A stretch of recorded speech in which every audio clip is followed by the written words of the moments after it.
Hey, what's going on? Welcome back to the Pride Pretzels in Prison podcast. As always, I'm your host, Ed Dan from 941 WIP. We're brought to you by your car doctors at Miller Service Center. Service you can trust, quality you deserve. Give them a call today. Find out why they've been in business for 35 years. That's a long time. Any problems you got with your car, give them a call, 717-442-8285. If you're new to the channel or you've been here and haven't done it already, subscribe, hit the bell, smash the like button. Every time you do that, a Cowboys fan has a terrible day. And that's true. So go ahead and do that now. They deserve it. They're scumbags. Without further ado, let's get into today's episode. We got to talk about today's press conference. All right, we watched a couple of clowns up there. We're going to talk about some Eagles that we want to part ways with in 2022. All that and more coming up next. All right, let's get into this press conference. Today we had to listen to a couple of stooges sit up there. Listen, there's a lot of things that were said that I honestly found outrageous. Here's what I'm not disappointed because I knew going in I wasn't going to get what I wanted. So disappointed isn't the right word because that would imply that I expected something and didn't get it, I think. So I don't know if I'm disappointed because I got what I thought I was going to get, but it's not what I wanted. So I'm definitely unhappy. Maybe that's a better word. What I wanted going in today was more accountability. Okay? I didn't want to hear you rant and rave about a receiving core that we have watched through 18 games and have seen can't get it done. With the exception of Devontae Smith, can't get it done. So to hear them say we're comfortable with the guys we have at that position is bullshit. And we know it's bullshit. They're going to make moves in the offseason. They're going to. They have to. They have cap space. They're going to go out and look for a veteran wide receiver. I would not be shocked if they drafted one. I'm not saying high, but they have a ton of picks. Third, fourth, fifth. Like, they're going to make upgrades at that position. They have to, and they know they have to. And that's fine, but don't lie to us. I don't need you to go up there and trash players by name, and although that would have been awesome, but I don't need you to go out there and call people out by name. What I do need, however, it would not have killed anyone to say, you know what, yeah, we needed a lot more production from the wide receiver position. Like, moving forward, we expect a lot more out of that group. You don't have to call anyone out, but you can put them on notice. It's okay to say, hey, you were a first or second round draft pick, Jalen Rager, and you're not producing near at the level of your peers. And that's unacceptable. And that's okay. But we didn't do that. We didn't really, I don't think, address the Jalen Hurts question. I mean, we did, but we really danced around it, and then when we got pressed, when Rube asked for a definitive follow-up, is that a yes or no? Howie did say yes, but he also said this time last year, losing Carson would be like losing fingers off a hand. Or was it fingers in a glove or a glove off? Basically, can't part with the guy. 2 months later, he's out. He's traded. He's off to Indy. Jalen Hurts is the starter. Okay?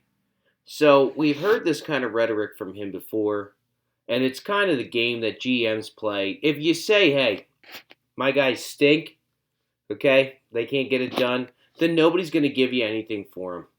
All right, you got to play cool. You got to act like, and if you want a quarterback, you want a Deshaun Watson, who I pray to God we don't get because he's a whole other kind of scumbag. But you want an Aaron Rodgers or a Russell Wilson, you can't go into the negotiations saying, hey, I'm willing to give you whatever. I need this guy. So you got to go in and say, hey, you know what, I like my quarterback. I'm confident with where we're at, but if we can reach a mutual agreement, maybe. So you got to play coy. There is some gamesmanship, and I understand, to an extent why he said some of the things that he said and the way that he said them. Because Howie's very good at trading, and sometimes good with contracts. I feel like the last couple of years he's been really hit or miss. He's had some really mind-boggling restructures, and he's had some ones that really helped us out. But the one thing Howie can do is he can make trades. So he's playing the game, and that's fine. The problem is we're Philadelphia Eagles fans. We're smart, we're intelligent, we're invested in the team and in the game. So at a certain point, as much as you're playing gamesmanship, you can't bullshit us. I don't believe for a second that they are committed to Jalen Hurts being the starter next year. I think he will be the starter, but don't get me wrong, if they have a chance to go out and get somebody, they're going to make a move. So coming back to the wide receiver position, because this was raised a lot of questions for me. The biggest one being I didn't realize that Quez Watkins was our number 2 wide receiver, which I went back and looked at the snap count, and he is. He has the second most reps and second most yards. He only caught 1 touchdown, which is not good for a number 2 receiver, but I'm not totally faulting him for that. But yeah, Quez Watkins. Let me check my notes. What was he, a 5th or a 6th round pick? Yeah, 6th round pick is your number 2 receiver, and Jalen Reagor, your 1st round pick from a year ago, is now slid to number 3. So I have a couple of questions there. If Quez is the number 2 receiver, why are we still trying to game plan Jalen Reagor in? I mean, the bubble screens and the design runs and throwing to him on 4th and 10 on what was clearly a design play. I mean, if that's your number 3 wide receiver, why are you scheming so hard to get him in the game? I mean, if Quez is your number 2 guy, then for fuck's sakes, get him the ball more. Get Devontae the ball more. You can't have it both ways. You can't have the guy be the 3rd receiver on your depth chart and then go out of your way to try to get him in the game. So that's problem number 1. Problem number 2, I'm frankly disgusted with how much time we spent praising Jalen Reagor. The guy didn't do anything for 2 seasons now. And we're going to be stuck with him next year because we're convinced that we can somehow, by coaching him, unlock a talent that he doesn't have. And we're going to be stuck again for another year trying to unlock this talent. Let me check my notes here. In 2 years, he has started 24 out of 28 games. Okay, this season, 300 yards. And that is, if you can believe it, less than he had a year ago when he was a rookie. So not only have we regressed, but I challenge you, go out and find another receiver who has started 24 games and compiled less yards and touchdowns and catches and every other valuable metric than Jalen Reagor. Look at punt returners and kick returners while you're at it, because I guarantee he's got to be dead last when it comes to those 2 categories as well. So I'm not sure why we're wasting so much time in our end of the year press conference praising a guy and basically guaranteeing that we're going to bring him back when nobody likes the guy. And my other problem is this. We're going to get to J.J. Arcega-Whiteside because they had a lot to say about him. But you're going to have to bring in more receivers. Whether it's vets or draft picks, you're going to have to bring in more weapons. Which means somebody's going to have to go because you can't have 17 wide receivers on the roster. So again, I'm not saying you had to come out today and say we're cutting so-and-so or we're parting ways. I'm not saying that. But you can't come in and say, basically, everyone on the wide receiver core we have the guys we want. This is everything that we wanted. We've got it right here. These guys are awesome. And then go make changes, because then who do you get rid of? So they're obviously going to do something at the position. They have to. They don't have a choice. But I don't know. It's weird. It's one of those things where, again, I know you're trying to do gamesmanship and you want everybody to seem valuable because you want to get value out of everybody. But it was nuts. I mean, moving on to the last wide receiver, JJ. That was your second round pick. I think it was 3 years ago now. And the best thing you had to say about him today is he's a great blocker. He's a great blocker. He, in Nick's words, which he did correct himself, but he said he paved the way for the number one rushing defense, which he did correct himself and say he helped pave the way, along with the offensive line and everybody else. But I'm sorry, if I draft a guy in the second round to run routes and catch balls, I'm not that impressed that his best attribute is his blocking. Could we not have gotten somebody in, I don't know, the 4th, 5th, 6th round if you just wanted a blocking wide receiver? I mean, if that's the best thing you can say about a guy who, I'm not even going to look through the notes. I think I could count the number of catches he had on one hand. I was talking to my dad about this earlier. Like this season, I think you might be able to count it on one hand. If you have to use two, that's still not that good. I mean, the guy did nothing, contributed nothing, but apparently he's a fantastic blocker, and that makes him worthy of a second round pick. And finally, to wrap up, we're going to weigh in one final time on the Jalen Hurts situation.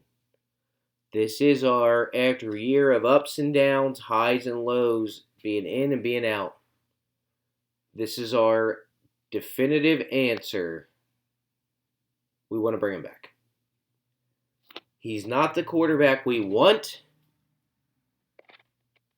He is the quarterback we deserve. If you had a better team, if you had done better drafting the last couple of years and adding pieces, if you had a better team that was ready to win, you could go get Aaron Rodgers. You could go get Russell Wilson. Okay? And they could come in, take you to a Super Bowl. We don't have the pieces. So he's not the quarterback we want, but due to our own mistakes, he's the quarterback we deserve. He's the quarterback we're going to have to work with. And here's the deal. Here's my final pitch. Take the offseason. Take your cap space. Take your draft picks. Fix the defense. You need linemen. You need linebackers. You need, we're going to cover the list of birds we want to part with in the next episode because we're running out of time. But you've got 3, 4 corners. Both safeties are up. You got Rodney McLeod. You've got, who else do I have in here? This is really embarrassing. Yeah, Steve Nelson, Anthony Harris. So you're going to have to, probably 6 new starters on defense is what you're going to need at the end of the day. You're going to need 6 new starters, which out of 11 guys, if you don't know the math, is over half. So you have to completely revamp the defense. Get rid of Jonathan Gannon. He can go fuck himself. I hope he gets a head coaching job anywhere else. Okay? Bring in a Vic Fangio, somebody who can run a defense. Bring in good quality guys. Put some pieces together. And if you have a defense that's good, if you have a top 10 defense, and you can run the ball, you'll win. Think about the lack of turnovers we've had the last 2 years. If you have a defense that can take the ball away, when your offense isn't scoring, that's what you need, that pick six, that scoop and score, or that turnover in enemy territory that flips field position. So let's get a solid defense. Let's get somebody in here who can coach up a defense. Let's add some pieces. All right, let's get a weapon on the offensive side. Bring the best offensive line of football back.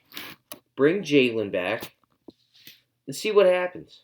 But to go out and spend 40, 45, 50 million in cap space and give up a ton of draft capital to add a quarterback to a team that needs 9, 10, 11 positions at least, I don't know. I think it's nuts. We're going to cover our list of Eagles that we want to get rid of in the next episode because I want to spend more time on that. I kind of want to go through. I took copious notes, so we want to take some time and run through that. I'd rather make that a full episode. We're going to save that for next time. Also, I'm getting a look from producer Kate. She doesn't want to be up all night editing and posting this. So we're going to wrap up here. Listen, Today left a lot to be desired. I mean, I'm sure we'll break down more of our postseason thoughts in the next couple of weeks. But as far as the last press conference goes, there was a lot left to be desired. I didn't get the apology I wanted. I mean, for Howie Roseman to sit there and say, our goal for next year is to keep playing winning football, especially at home. You didn't have a winning record at home. I don't think. Did they? I'll have to check. You might have ended up 500, but you played again. You played Washington, the Giants. No, they didn't. That Dallas game, no. So winning football at home, that would be a good start. Not something you want to continue. That's something you want to do differently next year, is win home games. Okay, I did think we did a little bit of patting ourselves on the back for making the playoffs that I don't think was deserved. Which, again, you're not going to come out and say, oh, yeah, we sucked this year. I get that. But also, it's Philadelphia, and we know what it is, and we don't like being lied to. So if you suck this year, you might have to come out and say, yeah, we fucking sucked. Sorry about that. We're going to make changes, and we're going to do better next year. But don't sit here and say, we're proud of what we did. Getting blown out by Tampa in the first round, making the 7th seed in the playoffs. I digress. I'm running out of time and things to say, so we're going to wrap up here. If you haven't, like, comment, subscribe, tell your friends, everyone you know, or be an asshole and don't. I don't care. I do care, but I've been your host. This has been fun. I'm looking forward to getting this episode up tonight and talking to you guys again on Friday, possibly tomorrow night. We have, I took a lot of notes the last couple of days. I have a lot to cover, and I don't like doing it all at once. So I might even be seeing you guys tomorrow night. As it is, it's the Pride, Pretzels, and Prison podcast. I'm your host, Dan from 94.1 WIP. We're brought to you by Miller Service Center, 717-442-8285. Engine knocking. You better stop in. Service you can trust. Quality you deserve. Kate knows. Great folks. They'll take good care of you. Give them a call today to schedule your appointment. I'm getting out of here. The Pride, Pretzels, and Prison podcast. I congratulate you for your brilliance. That was spectacular, Danny.